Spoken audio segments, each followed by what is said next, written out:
Walaupun sudah mengundurkan diri sebagai staf khusus utusan Presiden, Miftah Maulana masih terus mendapat kecaman dari masyarakat Indonesia. Assalamualaikum warahmatullahi wabarakatuh. Salam Om Swastiastu. Namo Buddhaya, salam kebajikan dan salam sejahtera untuk kita semua. Pemirsa sekalian, kali ini saya masih mengupdate terkait dengan perkembangan dari kasusnya Miftah Maulana yang menghina dan merendahkan tukang ST itu. Walaupun kita ketahui bersama-sama bahwa Miftah Maulana ini sudah mengundurkan diri sebagai staf khusus utusan Presiden, namun di media sosial kita masih menjumpai ada begitu banyak kecaman-kecaman dari netizen yang ditujukan kepada Miftah Maulana ini. Semoga saja ini menjadi pembelajaran buat kita semua bahwa adab, akhlak, etika dan moral itu harus dinomorsatukan dengan siapapun Anda, jabatan apapun Anda. Tetapi poin yang nomor satu itu adalah akhlak, moral, adab dan etika. Jangan tiru seperti apa yang dilakukan oleh Miftah Maulana, karena sampai hari ini beliau masih dikecam oleh masyarakat Indonesia sebagai ungkapan kekecewaannya. Berikut ini saya akan menyajikan beberapa cuplikan video terkait dengan komentar-komentar pedas dari netizen kepada Miftah Maulana. Mari kita saksikan bersama-sama. Setelah Gus Miftah mendatangi pedagang es teh yang sudah dia hina, akhirnya kita semua bisa menyaksikan bahwa karakter dan adab sopan santun standar seorang Gus Miftah emang udah seperti itu. Emang udah nggak ada obatnya dan itu nggak bisa diperbaiki kayaknya gitu. Karena ketika Gus Miftah bertemu dengan pedagang es teh atau Pak Son Haji dan meminta maaf katanya gitu ya. Tapi kalau kita ngelihat dari foto-foto yang beredar, bagaimana Gus Miftah memperlakukan Pak Son Haji atau pedagang es teh ini, itu kan kelihatan nggak kayak minta maaf itu. Itu kayak lagi persekusi. Superior sekali gitu. Kayak Gus Miftah itu kayak, wah hebat sekali dia itu. Karena yang dia hadapi sebenarnya kan ini adalah orang yang jauh lebih tua dibandingkan Gus Miftah. Tapi sikap dan adatnya Gus Miftah tuh kayak, wah, kayak orang tuh kayak anak muda gitu ya. Diginiin, dirangkul kayak gini gitu. Kayak spektakuler sekali lah seorang Gus Miftah ini gitu. Jadi kayak nggak ada tandingannya, kayak dia tuh hebat gitu ya. Dia dominan sekali sehingga ketika meminta maaf sekalipun dia kayak gini. Ngerasa lebih tinggi dan kita jadi bingung gitu. Baru sekarang orang minta maaf tapi kayak mempersekusi. Dan yang lebih mengagetkan dari kasus atau cerita ini, ternyata Gus Miftah dalam video atau ceramahnya itu kan dilaksanakan pada tanggal 20 November 2024. Artian, ini sudah sekitar 2 minggu yang lalu gitu. Dan ini belakangan viral pada tanggal 4 Desember kemarin dan kemudian Gus Miftah menyampaikan permintaan maaf. Artinya, selama 2 minggu, dari tanggal 20 November sampai 4 Desember, ini Gus Miftah merasa nggak salah. Dia ngerasa nggak ada yang salah dengan ucapan itu. Dia nggak minta maaf kok, gitu kan.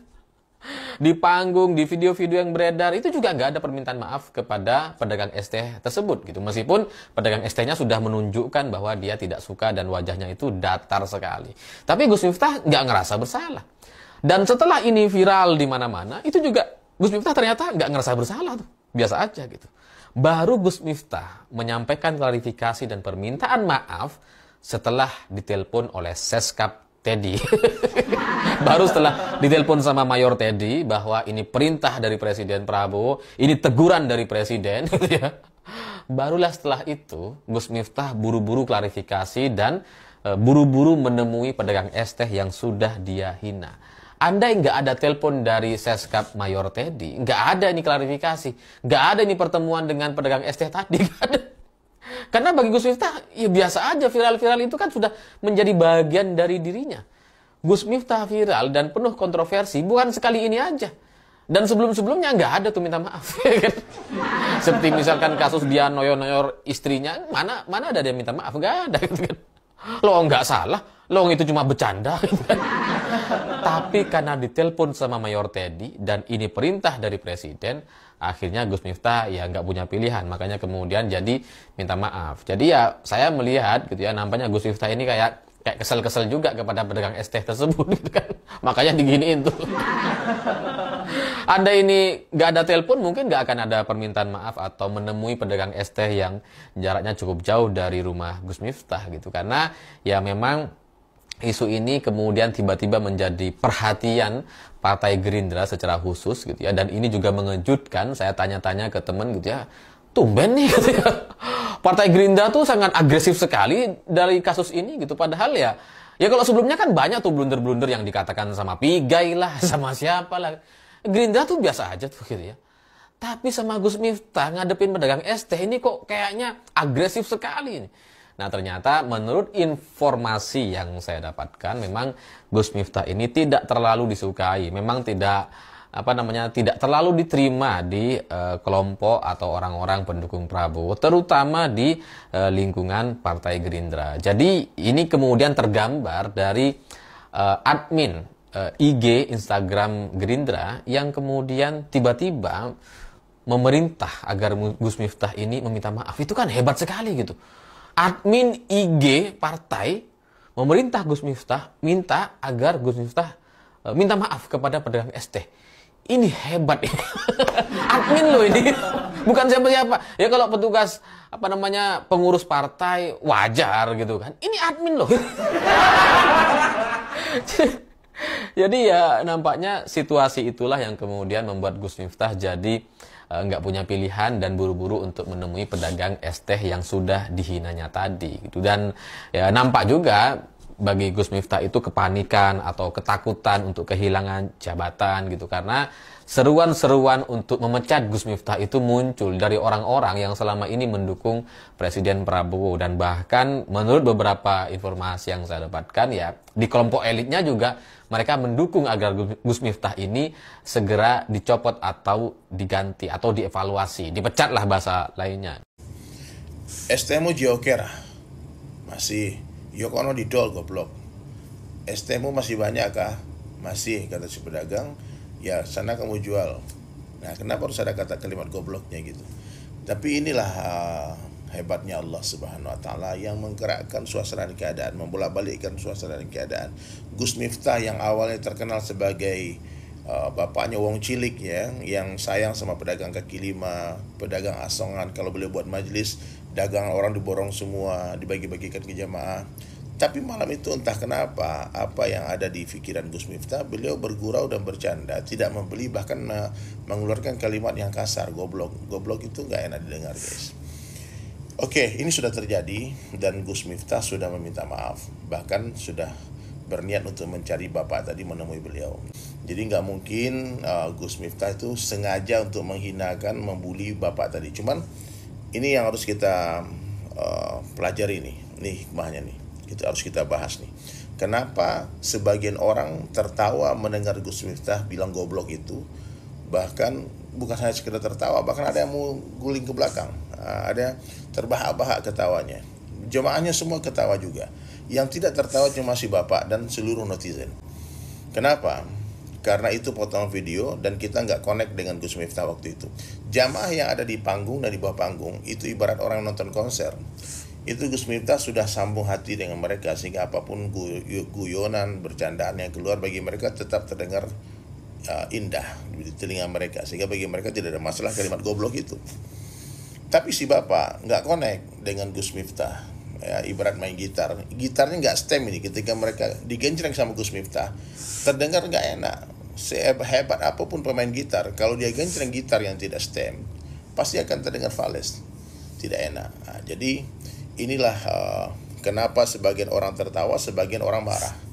Ya kita yang netizen pun tidak connect dengan Gus Miftah karena kita hanya menonton video yang sedikit itu. Coba kalau dari awal sudah bergurau, tentu kalian pun akan ikut tertawa seperti orang-orang di panggung itu. Yang di atas panggung itu kiai-kiai, gus-gus, orang-orang hebat. Dan dalam kasus ini, dalam sinetron ini, sandiwara ini, Masya Allah, ini dunia ini panggung sandiwara. Gus Miftah telah memerankan sebagai pemeran antagonis yang telah dihina satu Indonesia.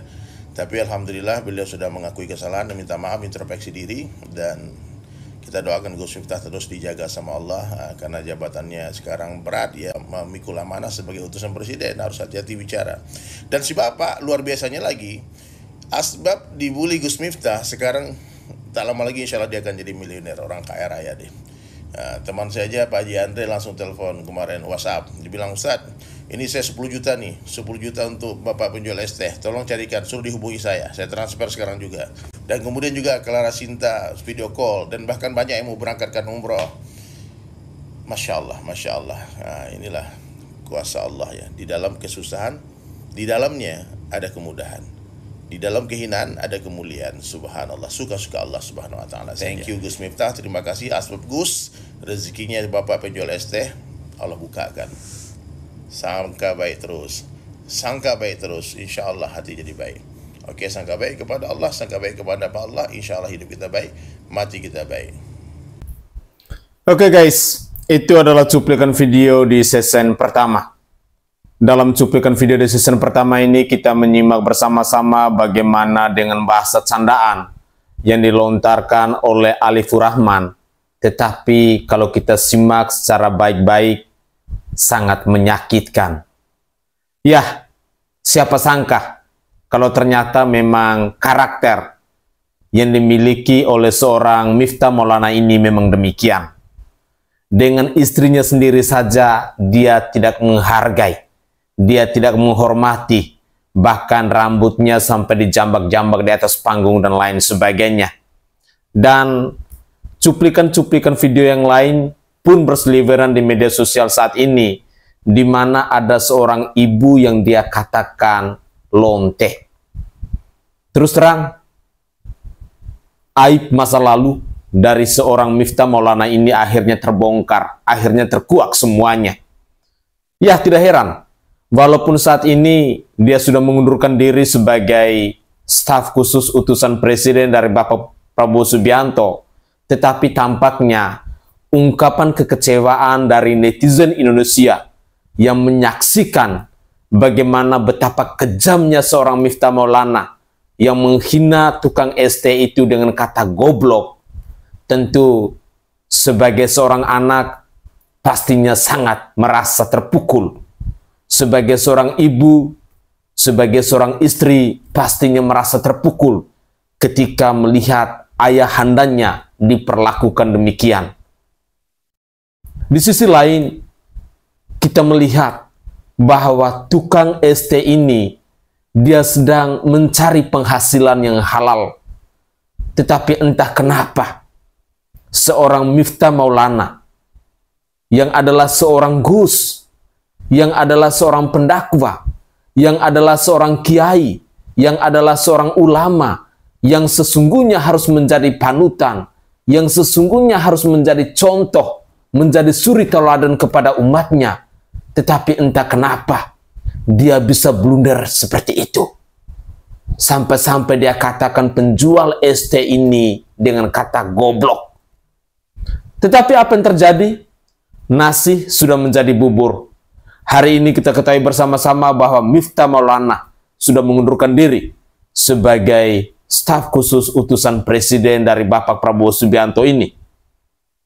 Ada yang menyambutnya dengan apresiasi atas ketegasan yang dilakukan oleh Bapak Prabowo Subianto, walaupun dalam pers conference yang dilakukan oleh Bapak Prabowo Subianto bahwa apa yang dilakukan oleh Miftah Maulana ini memang tidak semua orang bisa melakukan hal-hal seperti itu.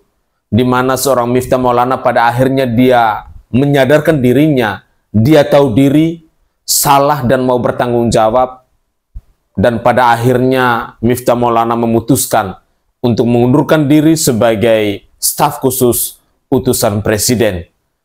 Bagi saya secara pribadi, orang-orang yang tidak punya akhlak, orang-orang yang tidak punya moral, orang-orang yang tidak punya etika memang tidak pantas dan sangat tidak pantas untuk menjadi pejabat publik. Apalagi kita hidup di negara kesatuan Republik Indonesia yang sangat kental dengan adat ketimuran kita, di mana kita selalu mengedepankan yang namanya budaya sopan santun, saling menghargai, saling menghormati, nilai-nilai akhlak, nilai-nilai etika itu yang harus ditempatkan yang paling depan, harus dijadikan sebagai poin nomor 1 dalam kehidupan keseharian kita. Semoga saja apa yang dilakukan oleh Miftah Maulana ini menjadi contoh yang baik untuk semua pejabat publik yang ada di bangsa ini, bahwa ketika di suatu hari nanti Anda tahu Anda berbuat salah, jangan banyak bicara, jangan banyak ngeyel. Miftah Maulana yang adalah seorang kiai, yang adalah seorang gus, dia sudah merendahkan dirinya serendah-rendahnya. Dia sudah menunjukkan sikap tanggung jawabnya dengan mengundurkan diri sebagai staf khusus utusan presiden ini.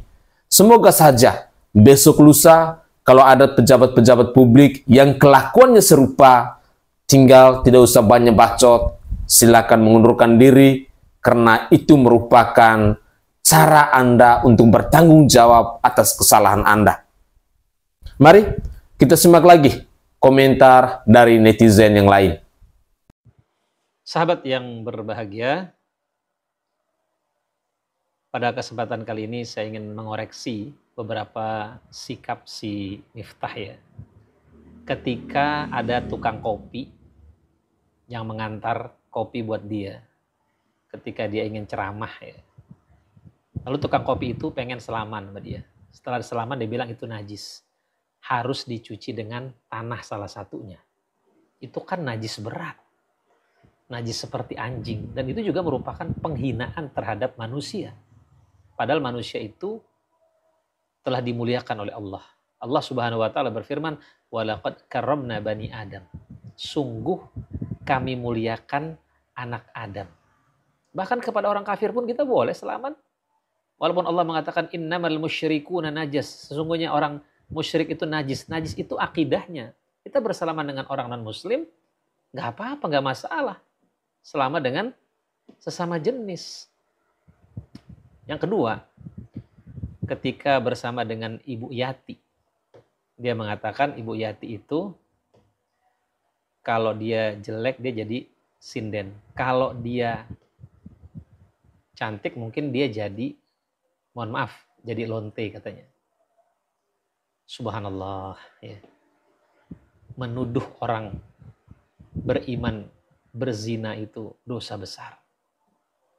Allah Subhanahu wa taala berfirman, "Walladzina yarmunal muhsanat." Orang-orang yang menuduh perempuan yang baik-baik berzina, tsumma lam ya'tu bi arba'ati syuhada.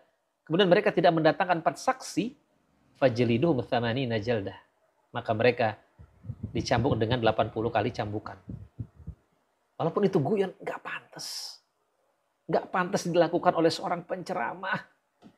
La haula wa la quwata illa billah. Alhamdulillah, hari ini dia mundur. Mudah-mudahan menjadi pelajaran untuk siapapun yang menyampaikan sesuatu di depan publik agar berhati-hati.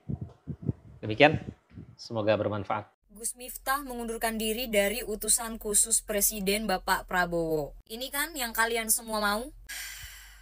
Dari kasus Gus Miftah dan Bapak penjual es ya, gue itu mengambil banyak banget pelajaran. Dan kalau kalian tahu, akhir-akhir ini FYP gue dari kemarin sampai hari ini ya, nongol lagi video-video lamanya Gus Miftah gitu ya, yang menghina seorang perempuan, yang diduga menghina seorang perempuan, yang ibu-ibu itu yang dibilang lon itu, terus yang Gus Miftah noyor-noyor kepala istrinya, ya pokoknya semua video-video lamanya Gus Miftah gitu loh. Bahkan sebelumnya Gus Miftah itu juga ternyata pernah berguyon katanya tentang penjual es teh juga gitu sebelum bapak yang kemarin. Nah di konten gue yang sebelumnya yang tentang klarifikasinya Gus Miftah, konten gue yang ini, di situ gue ada menyebutkan gue nggak tahu apakah ini kali pertamanya Gus Miftah melakukan hal tersebut atau sebelumnya juga udah pernah gitu ya. Dan ternyata dari video-video yang beredar kemarin ternyata memang Gus Miftah wataknya seperti itu ya, dan katanya itu adalah gaya guyon, gaya banyolannya Gus Miftah. Menurut gue gini ya, kalau mau stand up, mau berguyon, bercanda gitu ya, ya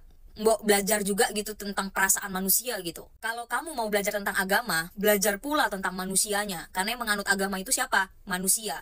Jadi kalau kamu mau belajar agama, belajar juga tentang manusia, supaya kamu tidak hanya pandai beribadah, tidak hanya pandai berdakwah, tapi kamu juga pandai mengerti dan menghargai orang lain. Karena apa? Karena kamu menyebarkan Injil, menyebarkan dakwah itu kepada manusia kan, bukan kepada binatang. Terus gue juga belajar ya, banyak netizen yang bilang kalau ini adalah cara Tuhan, cara Allah gitu ya, membuka rezeki untuk bapak penjual es tersebut gitu. Menurut gue, hal itu mungkin bisa berpengaruh ya. Walaupun gue ya 50-50 setuju gak setuju gitu. Karena masa iya lo mau naikin rezeki orang tapi dengan cara menghina, dengan cara mengenyek, mengejek gitu loh. Tapi ya oke lah gitu. Kalau misalkan bapak ini gak viral karena Gus Miftah, mungkin kita juga gak ada yang tahu bapak penjual es ini siapa gitu kan. Tapi gue lebih setuju lagi kalau ini adalah cara Tuhan, cara Allah untuk menggerakkan hati kita para netizen, para manusia untuk membantu bapak tersebut. Karena menurut gue, kalau Tuhan, kalau Allah tidak menggerakkan hati kita sebagai manusia, tidak menggerakkan hati kita sebagai penonton yang dari kemarin netizen tontonin video tersebut, tapi kalau hati kita tidak tergerak, ya tidak akan ada bantuan untuk bapak itu. Adab itu adalah norma ya terhadap santun, terhadap sopan santun, dan merupakan ekspresi dari watak manusia. Dari video penjual bapak es kemarin ya, itu gua bisa berasumsi bahwa ternyata wataknya Gus Miftah itu terbongkar gitu lewat satu video viral bapak es teh itu ya. Tiba-tiba banyak banget kan video-videonya Gus Miftah yang udah lawas-lawas tuh terbuka lagi gitu, bahkan viral lagi gitu. Dan ternyata yang gue tonton lebih parah. Gue udah sampai nggak tahu lagi kalau gue bilang itu watak, gue nggak bisa ngejudge. Tapi kalau gue bilang itu bercanda, gue juga nggak bisa menerima bercandaan itu gitu loh. Dan kayak gini loh, kayak kita tuh harus bisa membedakan ya. Kalau orang yang kita ajak bercanda itu tidak tertawa, berarti orang itu tidak menganggap hal itu sebagai bercandaan gitu. Karena sekalipun kita bercanda tapi jayus gitu, atau sekalipun kita bercanda tapi orang itu ngerasa nggak lucu gitu, dia pasti punya ekspresi yang tersendiri untuk membuat kayak, haha lo receh banget sih, haha lo jayus banget sih gitu loh. Tapi kalau ekspresi mukanya itu udah menghela nafas, muka ekspresinya itu udah bengong, udah terdiam, mukanya udah tersedih, ya kelihatan kan dari mimik wajahnya, ya berarti itu bukan guyon, itu bukan bercanda, tapi kamu sedang menyakiti hati orang tersebut.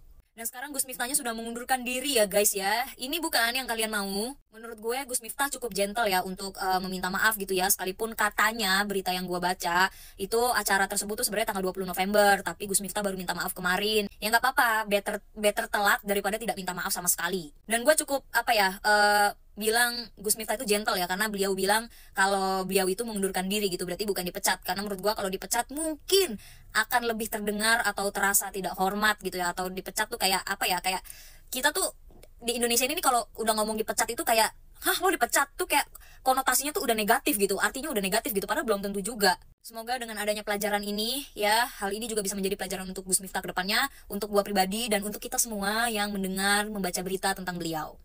Hai Syahrul, aku mau kasih 5 alasan kenapa kita semua nggak ada yang boleh bela Miftah alias Taim berdasarkan argumen-argumen kamu di kolom komentar. 1. Nggak ada satupun alasan yang bisa membenarkan perilaku melecehkan dari seorang public figure dan juga katanya pendakwah yang bisa ditiru oleh banyak orang loh, terutama dia melecehkan orang-orang dari golongan rentan. Dalam hal ini, Pak Sun Haji dan Bude Yati. 2. Ketika kamu membela Miftah, artinya kamu tidak berpihak pada korban. Ketika ada kasus perundungan atau bullying, ada kasus pelecehan, hal pertama yang bisa kita semua lakukan adalah berpihak pada korban. Ketika kamu memberikan argumen-argumen yang bisa membenarkan Miftah, sama aja kamu gak berpihak dan mendiskreditkan pengalaman korban. Apalagi ketika pelakunya itu nggak merasa bersalah. Kenapa aku bisa bilang Miftah nggak merasa bersalah? Kamu bisa cari video ini, salah satu video yang bagus dari psikiater. Kenapa permintaan maafnya Miftah ke Pak Sun Haji itu terlihat tidak tulus dan intimidatif. Ini penjelasan yang bagus banget. Kamu bisa cek di akun aku, udah aku repost juga videonya. Dan menurut aku, dengan dia tidak meminta maaf secara benar, artinya dia tidak menyesali kesalahannya. 3. Membela Miftah artinya menormalisasi budaya bercanda yang mengandung unsur penghinaan dan pelecehan seksual. Untuk para perempuan yang sering banget jadi objek bercandaan-bercandaan jorok, atau misalnya semua orang yang pernah jadi korban bullying pasti paham kalau bercandaan-bercandaan yang kasar, menghina, dan mengandung pelecehan seksual ini tuh udah mengakar lama. Dan bisa kita lihat di videonya Miftah kalau semua orang yang hadir di sana tuh tertawa dengan keras. Artinya apa? Artinya banyak orang yang menganggap itu lucu dan normal. Harusnya kasus ini dijadikan momentum untuk kita semua bersuara tentang bercandaan-bercandaan jorok, menghina dan melecehkan ini tuh harusnya gak ada dan gak dinormalisasi. Itu semua gak lucu. 4. Miftah adalah orang yang digaji dengan uang rakyat. Artinya ada uang Pak Sun Haji, ada uang Bude Yati, ada uang pajak kita semua yang dipakai untuk ngegaji si Miftah. Harusnya seorang public figure yang digaji oleh uang rakyat itu adalah orang yang gak akan merasa dirinya lebih tinggi atau lebih mulia dibanding orang yang gaji dia. Dan lagi seharusnya public figure seperti dia udah gak boleh lagi dikasih panggung. Sayangnya masih ada orang-orang yang ngebela dan kasih panggung kayak ini contohnya. 5. Miftah sudah melakukan penghinaan dan pelecehan di depan publik di atas panggung itu berulang kali. Artinya itu udah jadi watak dan kebiasaan. Dan artinya Miftah nggak pernah sama sekali merasa bersalah melakukan hal itu karena menurut dia itu cuma bercanda. Oke guys, itu adalah cuplikan-cuplikan video yang bisa saya persembahkan kepada pemirsa sekalian terkait dengan komentar-komentar dari netizen yang sampai saat ini mereka belum terima terkait dengan permintaan maaf dari seorang Miftah Maulana. Walaupun kita ketahui bersama-sama bahwa dirinya sudah mengundurkan diri sebagai staf khusus utusan presiden ini, tetapi sampai hari ini kita masih begitu banyak menemukan cuplikan-cuplikan video di mana netizen saat ini mereka beramai-ramai membongkar kembali semua aib-aib masa lalu dari seorang Miftah Maulana ini. Apakah ini menjadi karakter yang dimiliki oleh seorang Miftah Maulana sehingga seolah-olah sudah menjadi tradisi dalam dirinya ketika dia menyampaikan ceramah dengan kata-kata yang kotor, dengan kata-kata yang kasar, tanpa pernah memandang, tanpa pernah menghargai orang lain? Saya pikir apa yang dikomentarin oleh netizen dalam cuplikan-cuplikan video yang sudah saya persembahkan kepada pemirsa ini, ada banyak hal positif yang bisa kita pelajari, bahwa mari kita bersama-sama, setinggi apapun jabatan Anda, sehebat apapun Anda, mari kita kedepankan nilai-nilai akhlak, nilai-nilai etika, nilai-nilai moral dalam kehidupan kita. Karena kalau poin-poin seperti ini sudah kita jadi nomor satukan dalam kehidupan kita, saya sangat yakin dan percaya, dengan siapa saja Anda bisa berkawan, dengan siapa saja Anda bisa bersaudara, dan kita akan merasa nyaman dengan orang lain ketika kita mampu untuk menghargai dan menghormati orang lain. Semoga saja apa yang dilakukan oleh Miftah Maulana dalam momen ini, dalam persoalan ini, bisa menjadi pembelajaran buat kita semua, khususnya bagi para pejabat publik, agar jangan mengulangi hal-hal yang dilakukan seperti Miftah Maulana ini. Atau dengan kata lain, jangan pernah terantuk di batu yang sama. Mari kita saling introspeksi diri, mari kita belajar dalam diri kita bahwa nilai-nilai adab, nilai-nilai etika, nilai-nilai moral, itu yang harus dinomorsatukan. Semoga saja cuplikan-cuplikan video yang sudah saya persembahkan ke hadapan pemirsa ini bisa berguna buat kita semua. Dan saya Sainai memohon maaf jika ada tutur kata ataupun ada buah bahasa dari saya yang tidak berkenan di hati para pemirsa sekalian. Begitulah kira-kira.